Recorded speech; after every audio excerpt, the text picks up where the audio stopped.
मित्रों नमस्कार, मैं पंडित कमलाकांत द्विवेदी लखनऊ से उपस्थित हूँ एक नए विषय के साथ। मेरा यत्न यह विराम हर घर और खुशियों की धाम की श्रृंखला में एक कड़ी जोड़ते हुए आज मैं उन माता पिताओं के लिए एक ऐसा दिव्य संजीवनीदायक प्रयोग लेकर उपस्थित हुआ हूँ जिनके बच्चे समय के साथ बोल नहीं पा रहे हैं या बोलने में किसी तरह की हकलाहट या शब्दों में तुतलापन या सही से शब्दों का उच्चारण ना कर पाना या मस्तिष्क के किसी विकास में कोई अवरोध है जिससे उनका मानसिक स्थिति सामान्य नहीं है या बोलने समझने या शारीरिक एक्टिविटी में किसी तरह की दिक्कत है, ये प्रयोग उनके लिए संजीवनीदायक होगा। ये प्रयोग मैं बताऊं इसके पहले आप सभी से आग्रह है कि यदि कार्यक्रम देखने के बाद आपको ये अपने जीवन में सहयोगी सिद्ध होता है तो कृपया कार्यक्रम को लाइक करें। यदि आपका कोई अपना इस विषमता से पीड़ित है तो आप उसे शेयर करें और किसी भी जिज्ञासा के लिए आप कमेंट का माध्यम ही चुनें। कृपया व्यक्तिगत फोन इस विषय पे ना करें। यदि आपको किसी ज्योतिषीय परामर्श की आवश्यक है तभी आप इन फोन नंबर जो भी फ्लैश हो रहे हैं नंबर, इन पे आप संपर्क कर सकते हैं।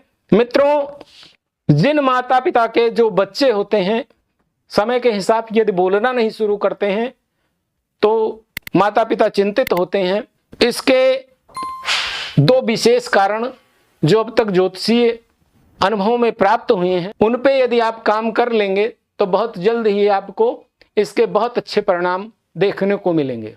मित्रों, बुध चूंकि नस नाड़ियों का कारक है, बुद्धि का कारक है, वाणी का कारक ग्रह है और शरीर में जितनी भी नस नाड़ियों का संचालन होता है उनमें बुध ही उसका कारक होता है और बुध सूर्य के सबसे निकट का ग्रह है और किन्हीं कारणों से बुध जब पीड़ित होता है, अस्तगत होता है या बुध पाप पीड़ित होने पे ऐसी स्थितियां बनती हैं कि व्यक्ति को बोलने में दिक्कत हो सकती है, स्किन से संबंधित कोई दिक्कत हो सकती है या नस नाड़ियों न्यूरो की कोई प्रॉब्लम उस बच्चे को हो सकती है, जिसके कारण बच्चे को बोलने में, बच्चे को समझने में और बच्चे को अपनी अभिव्यक्ति व्यक्त करने में दिक्कत हो सकती है। यदि इस तरह का आपका कोई बच्चा है तो आप दो प्रयोग करें।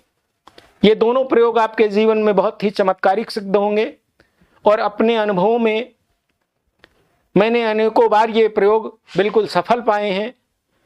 इन प्रयोगों से किसी भी तरह का आपको कोई साइड इफेक्ट होने वाला नहीं है। यदि आप ऐसी विषमताओं से ग्रसित हैं तो आप ये उपाय करके देख लें।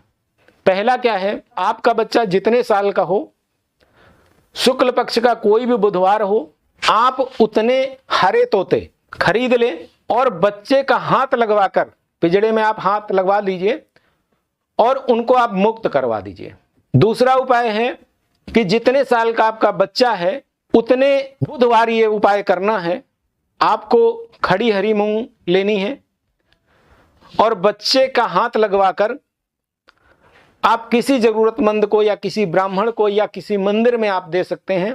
तोते वाला उपाय आप एक बार में कर सकते हैं, लेकिन ये जो 1.25 पाव खड़ी मूंग का दान करना है ये आपको बुधवार शुक्ल पक्ष के बुधवार से शुरुआत करके बुधवार जितने वर्ष का आपका बच्चा है उतने बुधवार आप करें। थोड़े से ही समय में आपको इसके बढ़िया परिणाम दिखेंगे क्योंकि ये प्रयोग बुध को बहुत ही नियंत्रित करता है, बुध को ऊर्जा देता है और बुध जब ऊर्जा में अपनी आता है, मजबूत होता है तो व्यक्ति की समझने की शक्ति और वाणी का जो दोष है वो अपने आप निर्मूल हो जाएगा। आप इसे जीवन में अपनाएं और अपनों को भी इसे प्रेषित करें। आज मैं इस कार्यक्रम से विदा लेता हूं, मिलता हूं फिर किसी अगले कार्यक्रम में। तब तक के लिए आप सभी को मंगल कामनाएं। बहुत बहुत धन्यवाद। नमस्कार।